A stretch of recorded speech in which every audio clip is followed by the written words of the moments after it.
Welcome to Audiobook 365 Stories. The sun was going down, but its soft light shone through the windows on the west side, making the face of a sick person in bed look bright. To the people by the bed, it seemed like a heavenly light had touched the dying person's forehead. There were only two people watching. A girl of 14, tall for her age, with gray eyes that sometimes looked green and dark, curly hair like a boy's, and a middle-aged woman who had taken care of the girl when she was a baby and was now like a friend and helper to the sick person. Mrs. Ash had been lying quietly all day. A year ago, her husband had brought her to California because she was very sick with a disease called consumption. He hoped that the change from the cold winds of New England to the warm air of California would make her better. At first, she did seem to get better, but then her husband got sick and died suddenly. After that, Mrs. Ash got sick again, and this time, she couldn't fight the disease. Even though she felt very weak, Mrs. Ash wanted to live, especially for her daughter Helen. But she couldn't fight anymore, so she lay there, knowing she was going to die soon. All day, she had been thinking and waiting to say something important. Finally, with the sunset shining on her face, she called the woman, who came closer. "When I'm gone, Woods," she said calmly, "you'll take Helen to my sister's house in Boston. You'll travel slowly so Helen won't get too tired. She won't need money because she has enough. She'll only need love and care, which my sister will give her. I hope you can stay with her, but it's up to Mrs. Mason. You'll find out about my things later. You'll bury me next to my husband and then take Helen away. Everything is arranged, so there won't be any problems. Now, please, leave me alone with my daughter for a while." The woman left the room, and Mrs. Ash hugged Helen tightly. Helen lay quietly in her mother's arms, like a baby being comforted. Helen was a mix of being impulsive and controlling her feelings. She loved her parents very much and had focused all her love on them. When her father died, she stayed strong to help her mother. Now, she was trying to stay strong again, so her mother wouldn't feel sad because of her own sadness. As she lay there with her mother, Helen's eyes were wide open and dry, but they looked very sad. She was almost as pale as her mother. "My dear," her mother said gently, "how can I leave you alone? Promise me one thing. Open your heart to new love. I know you might want to keep your grief to yourself and feel like you're betraying me if you care for your Aunt Helen.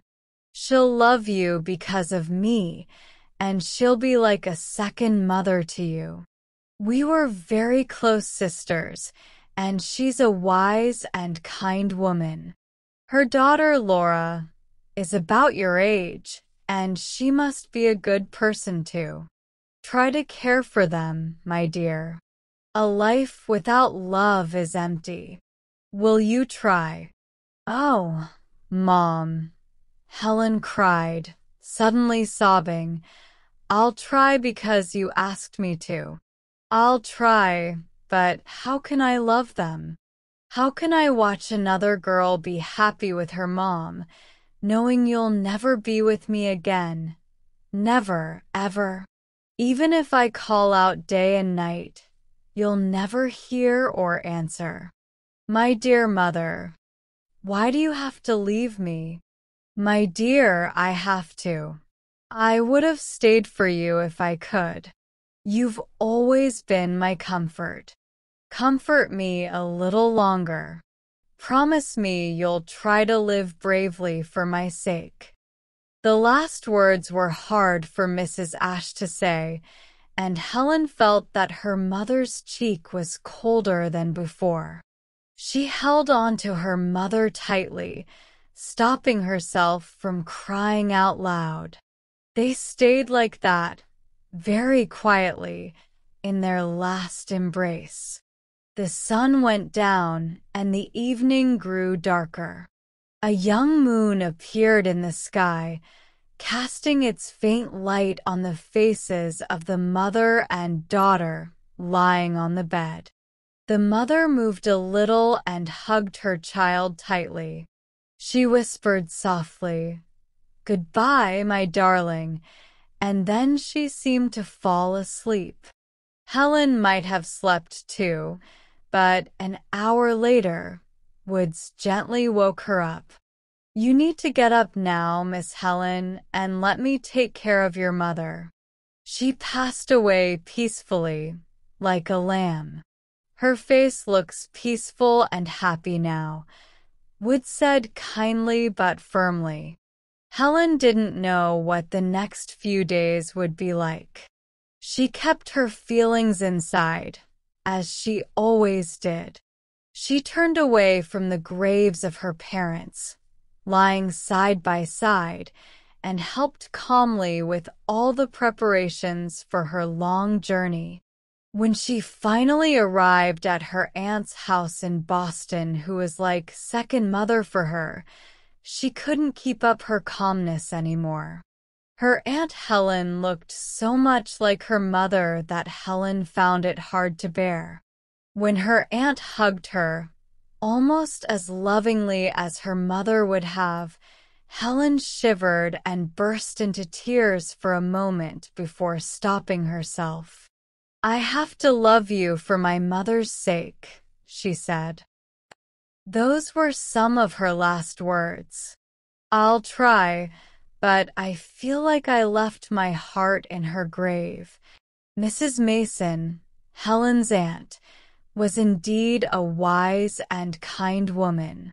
She didn't try to force Helen to love her or be interested in her. Instead, she was gentle and considerate, trying to make Helen feel at home in many small ways. Laura, Mrs. Mason's daughter, had hoped that Helen would be the sister she always wanted, but Helen's cold and distant manner disappointed her. Helen's reserved attitude made Laura feel like she was being pushed away. The summer passed without bringing them closer. Helen couldn't help feeling sad when she saw Laura happy with her parents. Helen had no one left but her dead parents. She couldn't even talk to Woods because Mrs. Mason decided not to keep her. So Helen kept all her thoughts and feelings to herself, pondering them in her heart. Things got a little better when school started in the fall. Helen and Laura were in the same classes, which brought them closer together, but they still weren't truly friends. In the spring, there was going to be a test, and a medal would be given to the best student. By winter, it was clear that Helen and Laura were the top students, and they started to compete fiercely.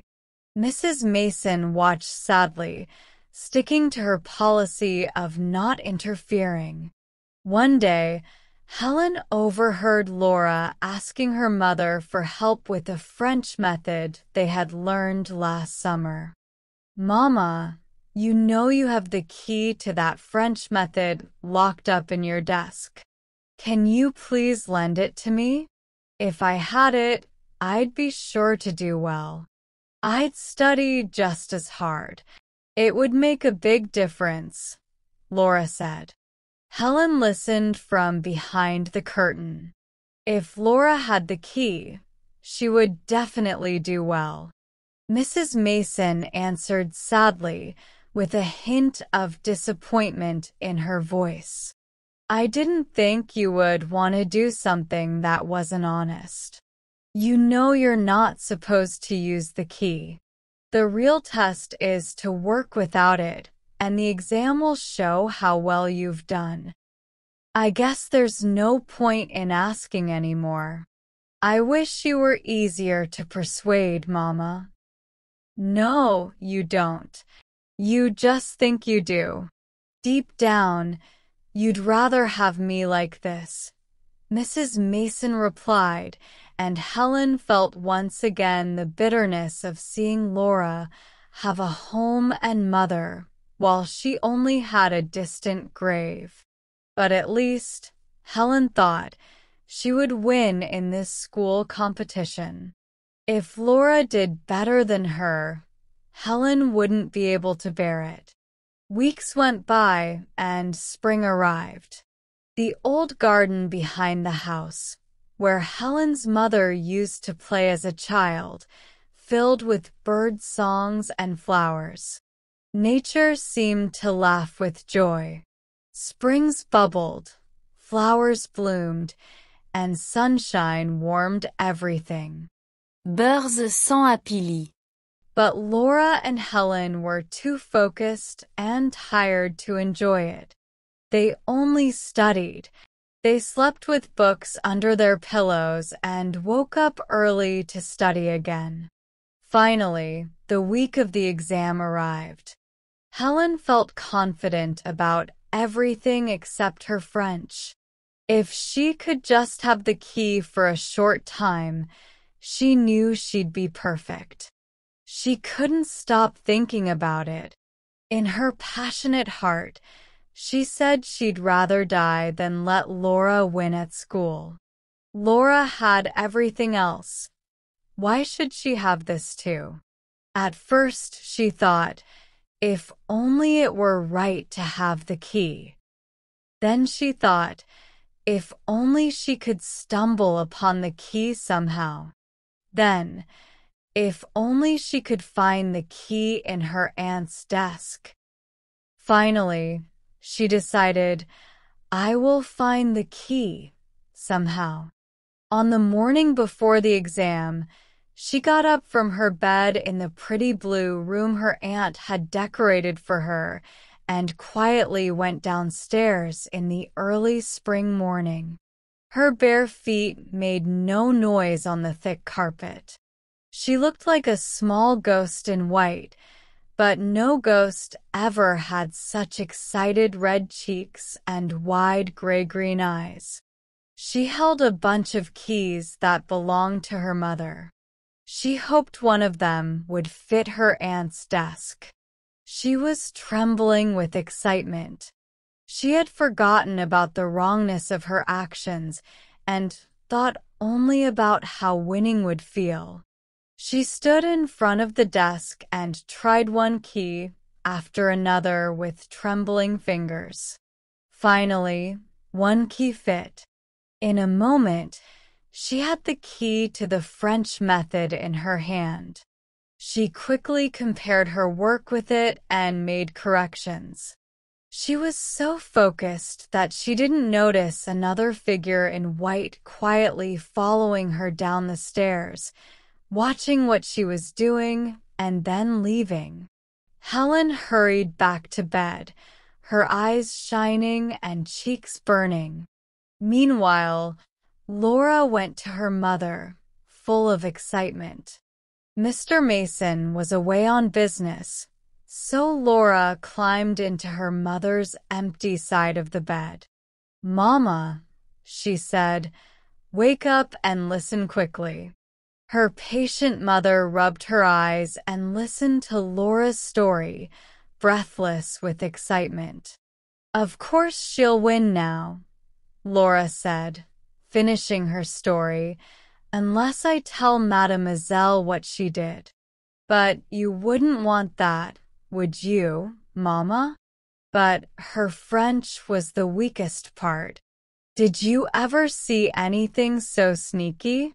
Sneaking into your desk with someone else's keys and then making all those corrections.